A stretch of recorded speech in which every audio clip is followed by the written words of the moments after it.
vraiment be dari be andini jama on vraiment ko fi démocratie ko fi no sariya nyibira ko leydi men ko fi no gonga nyibira ko leydi men hande be himbe warabe fu maayi e fi o combat do fu be jamfike ben don dum non on no laabi pos parce que si ben anduno kambe be wadayno sifa dum do be darano wano Mamadi Doumbouya fi no Mamadi Doumbouya lamora lagine wallahi be yutirtano bawo mabbe donc awa haray enen heddibe ben wiibe wondema ko ma gonga nyiba lagine daro den moƴƴa jogitoren ƴakkirde den wata en jamfondir haray non kambe yawbe ben fu vraiment mido artira hakkille mabbe miijite moƴƴa ko wonno wadde kon salaninobe Dadis Camara kon salaninobe Alpha Condé 3e mandat hande ko wonbe accompagne de Doumbouya non o hay fus o gollanali lagine sina wargol himbe taw ko hiwdon o tawi lagine do fu dum do fu ko homo salanino don 3e mandat Alpha Condé c'est-à-dire ko anyuda bareru ndu wo awata wiide nyiije de rawna c'est-à-dire goddo anyirano mo fi goddum go goddo wawata ebbindirde golle Alpha Condé e golle Mamadi Doumbouya ebbindirdo dum don wo on don on vraiment ko jamfunte on don ko neddo mo andanda hoore mani himo wondi hay e bewre parce que ko bewre sina dum Alpha Condé e Doumbouya be bindirtaake ko hondu himbe be wonno wiide non ko fi 3e mandat ko hondu manifestation ji dudirno ko fi no gonga nyibira ko fi no election ji nun organiser lagine parce que election ji manifestation ji buy wadi lagine ko sabu ko salare fi yo législative ji wadu fi yo election municipalité ji wadu ko dum wodno manifester ududi mais sina dum don fo c'est des combats nobles parce que ko il faut himbe ben combattre fi gonga onon non fo hidon tawano e din combat ji don hande ko onon dari do inni Doumbouya c'est-à-dire be jonnay mo constitution on hina dey wigol go goddum go kambe be fe'inay constitution on ko CNT est-ce que on fami moƴƴa c'est-à-dire kambe lagine fo no représentant ton ko CNT ko dansa kuruma wonno c'est-à-dire be ƴettay constitution be jonna Mamadi Doumbouya mais est-ce que le 28 est-ce que le 29 jendite moƴƴa di onon hande hidon accompagne de dum don musibe an wallahi ko wondon wadde do ko on ninsiray dum do wa maydo mo yafaka onon yaho onon arobe ko privé be inna wondema yo yimbe be accirni haala mo beedo den sinande no naate serdu yalte serdu madum si tawi hawri hina pinka ƴetta ko naati do ko yalti do he ko min accire ni di message ji min ko privé an si quoi bundo ba si quoi pawba ala mo anda wondema beedo be hubbay lagine woni accire ni wolugol din haalaji on boni anda dum ko onon dani si tawi hawri non on finale taw jo accire ni haray parce que c'est même pas la peine quoi c'est même pas la peine ni don yewta din yewtereji quoi arrêtez komi inni ko onon be wonbe jokkude ngu laamu do on ninsiray dum do o maydo mo yafaka parce que ko onon woni hubbude leydi ndi onon joodibe kadi inni ko ma o lando du'ane ko ma o torane ko ma onon fu modon on ninsiray dum o maydo mo yafaka parce que ko onon woni hubbude leydi ndi Mamadi Doumbouya be haldi be futti be jonna mo leydi ndi on faami moƴƴa e hoore honno e hoore kanko no wiruno non waɗataake parce que kanko ko foduno jama lagine on fof ko lagine moƴƴina e constitution mum on hara ko ɓiɓɓe leydi ndin fof haldi fotti hande o raɗike leader politique fop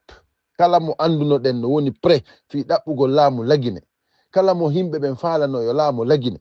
ɓen ɗon fop raɗanoma lagine joni ko Mamadi Doumbouya herƴowo himɓe ɓen nomaɗo waccaɗo jammaɗo le boucher de Conakry ko oɗo ɗen himɓe wiyaɓe no jangi winoɓe no darani goonga imminoɓe darti Dadis Camara darti Alpha Condé ko ɓen himɓe ari dariɗo ɗen wallitagol Mamadi Doumbouya fino laamora lagine e hoore hara kono faalira non ko andirton non onon on ninsiray ɗum o mayɗo mo yafaka ko andirton kadi wondema hande sabu gongel sabu intérêt mon personnel on hersini jama lagine on fop kon hersini surtout non haaloɓe ka haala komi haalta ɗo wallahi son yehi ko ambassade Guinée ɗo ambassade Guinée wonɗo Paris ɗo so yehi ɗo wallahi billahi taala on nin say c'est-à-dire on hersay fo ko maninka fop ko maninka mi anda sina pullo goto mi anda wiyeteɗo mi anda siko papa bari mi anda honno ko on woni to. C'est incroyable. Maninka hiyoto min ambassade ɗi fof non e nder aduna on fop mi inni on ko kamɓe. Kala tawtuɗo ɓe ton so nani ton hay on pullo ɗon so yini ton ɗen pullo o kamɓe on, so yi ton sosojo ko kamɓe on. Kamɓe kala wonto jilluɗo e maɓɓe ton ko kamɓe yoɓa e ma gollanaɓe. Ɓe jonne ma avantage o e gollanaɓe par ce que ara e an on a hulatta sadi a hersata a ala ndimu ɓe jonne mbuuɗi ɓe gollanaɓe ko ɓe faala ko ɓe waɗata. Wimi on debbo ñande dansa kuruma arno France ɗo ɗen présentugol ɗo ɗen avant projet on ñande men dénoncunoɓe ko sal nder ton debbo go no jooɗi no takko an ɗon sabu ko jooɗi no takko an kon o yehi ɗe balɗe ɗo ɗen ko ambassade Guinée ɗo ɗen ɗaɓɓugol visa ko wimi on o hewtu tun ɓe anditimo ɓe innimo ko onon woni ɓe FNDC ɓen ɓe innimo awa honno wentelanni ko honɗum arɗa ɗaɓɓugol ɗo o inni wo ko o ɓay kanko ko fula soso himo andi ɓe ko kamɓe jangguide hay kanko e ambassade on kamɓe jangguide o inni ɓe wondema wo ko fi hundum innon tomi komi FNDC on anda onon Mamadi Doumbouya omo yiɗon ɗo ɗen ko mene waɗi ɗo combat ha wari o jooɗi o inni ɓe ko honɗum nangi on ɓe inni non mais non ko an wonno takko ilo ko an wonno ɓe ɗuma wondi e maɓɓe par ce que o waɗi ko waɗi ɗon ko ay fuu sanga o laali hiɗa fanki bude ambassade on jippi tawi ɓe yeddodira ɗon ɗen o ari o landi o heɓay kanko ɓe andidiri gilande kamɓe jangguide on mo ko no falɗa on min ko visa mi ari ɗaɓɓugol mi yahay mi hiwre o famille on tumati o ƴetti o inni addi passeport ma o addi passeport on o inni o yehi waɗanamo visa on. C'est à dire c'est extraordinaire ɗum ɗo noon dara tawa c'est à dire an on no wayi si tawi hawri ko koɗɗo e leydi tati a jeyaka no ko oɗo ɗen ko honɗum waɗi so dartiɓe ko par ce que mo andi ɓe min mi innimo imagine toi siko goɗɗo goo hara mo andaɓe nden ñande ko guere watta toon si tawi ko sifa an nden ñande c'est à dire ko police yaltinta on tigui nder ton par ce que c'est incroyable par ce que yimɓe goo kañum ɓe moto tum ɓe yalta ɓe yaha ɓay ɓe anda hay droit ji maɓɓe ɗi ɓe moto tum ɓe yalta ɓe yaha par ce que ɓe innama noon non sa yeehi ko andanɗa hoore ma ni hiɗa mari droit mum sa ari si tawi ɓe salanikema ɓeɗa fi honɗum fi an hina a jeeyaɗo e ngol leñol ɗon ɗum ɗon ɗin piiji ɗon ɗi accatake ɗi jaɓɓetake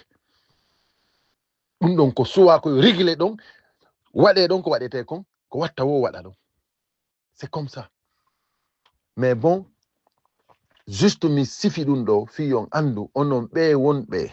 surtout wonɓe France ɗo anduɓe ɗum situation ji ko ambassade ɗo ko fewoni feƴƴire ɗon on yiiɗe ɗe balɗe ɗo kadi recensement on ko ambassade ton ko liste